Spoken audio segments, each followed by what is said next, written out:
Dear students, Assalamu alaikum again. Today we are going to continue our lesson, short story, Boli. I have already given you the introduction about the author, and we have understood the first para of the lesson. Today, open your books at page number 118.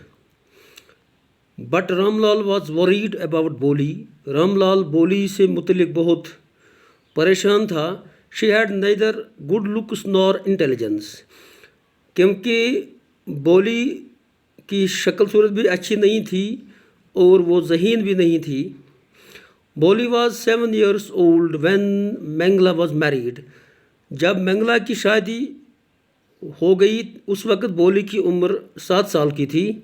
The same year a primary school for girls was opened in their village. उसी साल उनके गांव में एक primary school लड़कियों के लिए खोला गया. The tehsildar Sahib came to perform its opening ceremony. तहसीलदार जो उस इलाके का था वही उसका आगाज़ करने के लिए आया. He said to रामलाल, उसने रामलाल से कहा, as a revenue official you are the representative of the government in the village and so you must set an example to the villagers. तो बतौर महकमे माल के एक मुलाजिम आप गवर्नमेंट के नुमाइंदे हो तो इस तरह आप पर ये फ़र्ज़ आयद होता है कि आप अपने गाँव में एक मिसाल कायम करें. इसलिए आप you must send your daughters to school. So इसलिए आप अपनी बेटियों को स्कूल भेजें. The night when Ramlal consulted his wife she cried. जिस रात रामलाल ने अपनी बीवी से मशवरा किया इस बारे में कि हम लड़कियों को स्कूल भेजें तो उसकी बीवी ने चिल्लाया, आर यू क्रेजी, क्या तुम पागल हो, क्या तुम बेवकूफ़ हो. If girls go to school, अगर बेटियां स्कूल जाएं, हु विल मैरी देम, तो उनके साथ कौन शादी करेगा. But Ramlal had not the courage to disobey the tehsildar. लेकिन रामलाल के पास इतनी हिम्मत नहीं थी कि वो तहसीलदार के हुक्म की गैर उदुली करता, नाफरमानी करता. At last his wife said, आखिर उसकी बीवी ने उससे कहा, I will tell you what to do, मैं आपको बताऊंगी कि हमें क्या करना है. सेंड बोली टू स्कूल, आप बोली को स्कूल भेजे. As it is there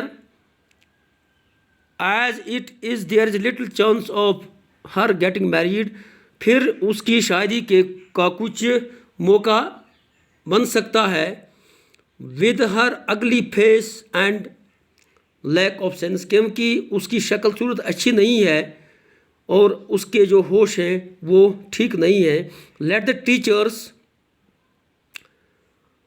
at school worry about her, चलो हम इसको स्कूल उस्तादों के हवाले करते हैं और उस्ताद स्कूल में उसकी फ़िक्र करें, उसको तालीम दें. The next day Ramlal caught Boli by the hand and said, दूसरे दिन रामलाल ने बोली को पकड़ा, उसका हाथ पकड़ा, थामा और उसे कहा, कम विद मी, मेरे साथ आओ. I will take you to school, मैं तुम्हें स्कूल ले जाऊंगा. बोली वॉज फ्राइटन, बोली घबराई. She did not know what A school was like, उसको मालूम नहीं था कि स्कूल कैसा था, स्कूल क्या चीज़ थी. She remembered how a few days ago their old cow Lakshmi had been turned out of the house and sold. उसको यही मालूम था, यही याद था कि कुछ दिन पहले उनके घर में जो गाय थी जिसको वो लक्ष्मी के नाम से पुकारते थे, किस तरह उसको घर से बाहर निकाला गया और उसको बेचा गया। None none none no no, she shouted in terror, तो बोली ने खौफ में चिल्लाया, and pulled her hand away from her father's grip, और अपने बाप की पकड़ से अपने हाथ को छुड़ाया। What is the matter with you you fool, shouted Ramlal, तो रामलाल ने बोली से कहा, तुम्हारे साथ क्या मामला है, तुम क्यों चिल्लाती हो, तुम बेवकूफ़ हो। I am only taking you to school, मैं सिर्फ आपको स्कूल ले जा रहा हूँ, और else what will the teachers and the other school girls think of us when they see her, तो जब स्कूल के बच्चे और उस्ताद हमें देखेंगे तो वो हमारे बारे में और तुम्हारे बारे में क्या कहेंगे। New clothes had never been made for Boli, तो इससे पहले बोली के लिए कभी नए कपड़े नहीं सिलाए जाते थे, उसको नए कपड़े नहीं पहनाए जाते थे। The old dresses of her sisters were passed on to her, उसकी बहनों के जो पुराने कपड़े होते थे जिनको उन्होंने इस्तेमाल किया हुआ था, वही कपड़े उसको पहनाए जाते थे। No one care to mend or wash her clothes, कोई उसके कपड़े की फिक्र नहीं करता था और न उनको कोई धोता था। But today she was lucky to receive a clean dress which had shrunk after many washings, लेकिन आज उसको एक अच्छा सा लिबास दिया गया जो काफ़ी बार धोने के बाद वो सुकड़ गया था, उसमें वो झुर्रियाँ पड़ गई थी। एंड नो लॉन्गर फिटेड चंपा, और चंपा जो उसकी बहन थी उसको वो फिट नहीं होता था वो लिबास। शी वाज इवन बाथड, उसको नहलाया गया।